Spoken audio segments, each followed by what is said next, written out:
Ils arriveront peut-être un jour à ce cap des 6000 épisodes avec le feuilleton à succès de France 3, Plus belle la vie. Sylvie Flepp qui joue le rôle de Myrtha Torres et le directeur de collection Olivier Schulsinger sont mes invités dans Média, le magazine. Bonjour à tous les deux, merci d'être là. Demain, c'est le 1656e, je crois, épisode de Plus belle la vie, record en France. Vous venez de voir notre reportage là, sur Amour, gloire et beauté. Survivre à une chute du premier étage de la Tour Eiffel, vous auriez osé écrire ça? Il nous est arrivé d'écrire des choses presque similaires, dirais-je. C'est vrai? Oui, mais il y a longtemps. D'accord. Vous êtes calmé sur le côté extraordinaire qu'on peut faire vivre aux personnages? Je crois qu'un feuilleton, il se passe c'est à la fois de la vie quotidienne, mais aussi des choses effectivement extraordinaires, des rebondissements, il faut aussi du suspense. Donc voilà, au fil de notre inspiration, il y a des choses très différentes qui peuvent se produire. Sylvie Flepp, qu'est-ce qui est arrivé d'extraordinaire à Myrtha Torres, votre personnage? Par exemple, j'ai retrouvé un de mes amants dans mon lit le matin, mort, avec un couteau dans le ventre. Et j'ai dormi comme un loir, je me suis rendu compte de rien. Et vous étiez très naturel au réveil, évidemment. Non, j'ai poussé un cri. Ah, bon, d'accord. Dans le reportage qu'on vient de voir, il y a une actrice qui dit pas plus de 2 prises. C'est pareil sur les tournages de Plus belle la vie? Si, on a un peu plus de 2 prises, mais quelquefois, il n'y a pas plus de 2 prises. Quand on est en retard, le temps, c'est de l'argent et ça va vite. Alors Sylvie, on va voir que votre personnage a beaucoup de talent. Elle sait par exemple se transformer en infirmière quand elle tombe sur un toubib légèrement hypocondriaque. Démonstration avec un extrait du 1649e épisode. Nathan est parti pour de bon. Mais grand Dieu, pour aller où? Ça, pour l'instant, il est chez les uns, chez les autres, mais enfin, il va bien finir par s'installer quelque part. Et du coup, moi, je dors plus non plus. Oh, je me souviens quand Rudy est parti, ça a été une sale période, hein. S'ils savaient ce qu'ils nous font vivre. On a beau se dire que c'est normal, que c'est bien pour eux. Ça nous tord quand même le ventre. Ah, exactement. Moi, voyez-vous, j'ai une douleur, là, qui me lance. Depuis qu'il est parti, ça me lâche pas. Je sais très bien que c'est psychosomatique. Vous avez essayé la tisane de fenouil? Moi, ça me réussit très bien, hein. Ah bon? Oui, alors... Le goût est un peu spécial, hein, mais c'est très efficace. Alors, il faut le faire infuser suffisamment longtemps, hein. C'est très bien aussi pour les ballonnements. Vous avez des ballonnements, vous? Non. Sylvie, on a dû vous poser la question des milliers de fois, mais il faut que je vous la pose. À quel point un feuilleton comme celui-là a changé votre vie depuis 6 ans? Vous étiez dans le premier épisode. Oui. Ça a changé ma vie, oui. D'abord, déjà, concrètement, puisque maintenant, j'habite dans 2 villes. Enfin, surtout à Marseille. Ouais. Mais je reviens le week-end à Paris. Et puis, si, ça m'a rendu populaire, plus populaire. Avant, moi, je faisais du théâtre, je tournais un peu à la télé, j'ai fait quelques films aussi. Financièrement aussi, bien sûr. Ouais. Mais c'est bien payé, Plus belle la vie? C'est un sujet difficile à aborder comme ça en 2 minutes. Disons qu'on est, si vous voulez, très franche. Parce que c'est pas suffisamment bien payé par rapport au succès de la série. C'est qu'on est payé un peu comme un forfait, je dirais. On n'est pas payé comme si on faisait un unitaire, comme si on avait un cachet dans un film. Donc il y a un peu une espèce de moyenne. D'ailleurs, on a des minimums garantis pour vous expliquer sur le mois. Combien on gagne par épisode? Vous pouvez le dire. On peut pas parler comme ça parce que ça dépend du nombre de cachets que vous faites et puis surtout ça dépend. On n'est pas tous forcément payés la même chose. La même chose. Voilà. Pourquoi les acteurs n'ont pas l'accent marseillais? C'est pas ça Marseille? On choisit, il y a les castings, c'est les castings nationaux. Donc notre envie, c'est d'avoir les meilleurs comédiens possibles qui collent le mieux au personnage.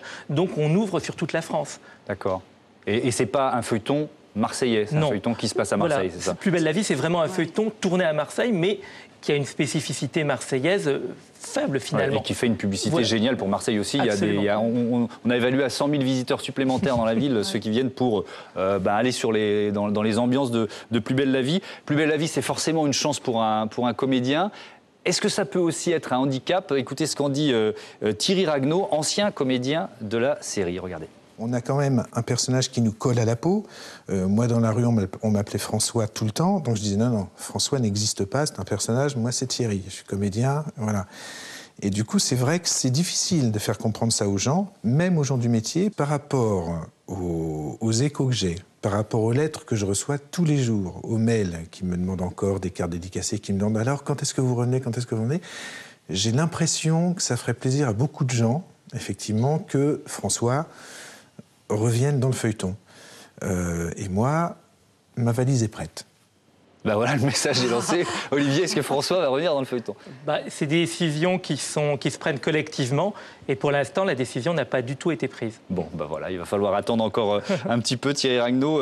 Donc, question qui peut sembler paradoxale, mais quand on est à ce point identifié un personnage, est-ce que ça peut être handicapant pour une actrice? Oui, ça peut être handicapant, tout à fait, mais je pense que c'est aussi à nous de savoir s'en sortir de ça. Moi, je sais que de temps en temps aussi, il faut faire autre chose, il faut demander même à s'arrêter quelques mois pour faire, par exemple, du théâtre ou un film. Il ne faut pas s'endormir. Mais il y a des propositions pour des rôles différents, quand même. Ou est-ce qu'on vous voit forcément comme Myrtha Torres, quoi? Non, c'est vrai que dans la rue, moi, souvent, on me dit « Oh, c'est la dame à Roland ». Ou c'est la meuf à Roland, ça dépend où je suis. À Montmartre, je suis la meuf à Roland et à Marseille, je suis la dame à Roland. Voilà, par exemple. Il y a ça. Mais ceci dit, c'est à nous aussi un peu de brouiller l'image. Moi, je sais que quand j'ai joué au théâtre et que les gens viennent, parce que grâce à ça aussi, on peut remplir des salles. C'est vrai. Honnêtement, les gens sont surpris de nous voir dans un autre rôle, mais c'est là qu'ils comprennent ce que c'est qu'un comédien. Parce que les gens qui regardent Plus belle la vie ne sont pas tous ignares, ils savent ce que c'est qu'un rôle. Mais il y en a aussi qui confondent, c'est vrai. Et qui associe de très près le personnage et le comédien. Depuis mars 2010, le CSA autorise ce que l'on appelle le placement de produits dans les fictions télé. En clair, des marques payent pour être vues dans les feuilletons. Petit exemple en image dans Plus belle la vie. Quoi? Attends, t'as claqué 500 € pour acheter des slips? Attends, me dis pas que c'est les 500 € qu'on a gardés pour notre week-end au ski à Châtel. Bon, j'y vais. Si tu sors, tu mets les clés dans la boîte aux lettres, s'il te plaît. Ouais, pas de problème.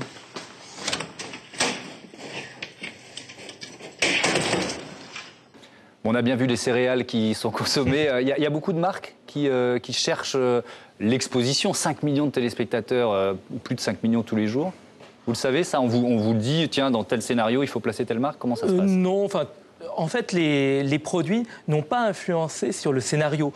Donc, simplement, quand il y a des possibilités sur certaines séquences, c'est quand même pas très fréquent. Ouais. On peut, comme là, on a vu, mettre un paquet de céréales. Mais en fait, je ne savais même pas qu'il y avait un placement de produits sur cette séquence. Non, sérieusement, je me demandais... Mais on peut dire aussi que c'est un atout, ça permet d'ancrer la série dans la vraie vie, puisqu'on voit des produits qu'on a l'habitude de consommer. Absolument. Moi, je crois que les marques font partie de notre réalité, pour le meilleur et pour le pire. Donc, je suis très favorable même à ce qu'on les voit dans les fictions. Ça donne du réalisme. Quoi. Bon, y a des séances de relaxation pendant les tournages? Non, il n'y a pas de séance, mais on a droit tous les mercredis, si on veut, pour 10 €, c'est-à-dire qu'une partie est payée par la production, à une dame qui vient, qui nous propose des massages différents, soit les pieds, soit des massages... Oui, on a compris. Le monde de l'entreprise, la crise, vous vous en inspirez, vous intégrez ça dans vos scénarios? Bah oui, il faut vraiment... Plus belle la vie, c'est une série qui surfe sur l'actualité, donc je pense qu'effectivement, il faudrait qu'on travaille sur le harcèlement au travail, aujourd'hui, ça me semble, assez central. Mais vous anticipez sur des événements? J'ai lu que, par exemple, l'épisode qui a été diffusé au lendemain de l'élection de Nicolas Sarkozy, on prononçait le nom du nouveau président? Alors, ça veut dire quoi? Vous aviez tourné avec Ségolène Royal ou avec Nicolas Sarkozy, on avait deux séquences, l'une avec Ségolène, l'une avec Sarkozy, et quand on a vu Bayrou monter, on était vraiment très angoissés. Et même, il y en avait une avec Bayrou, non. D'accord, bon ben voilà, donc ça a été la séquence Nicolas Sarkozy. Évidemment,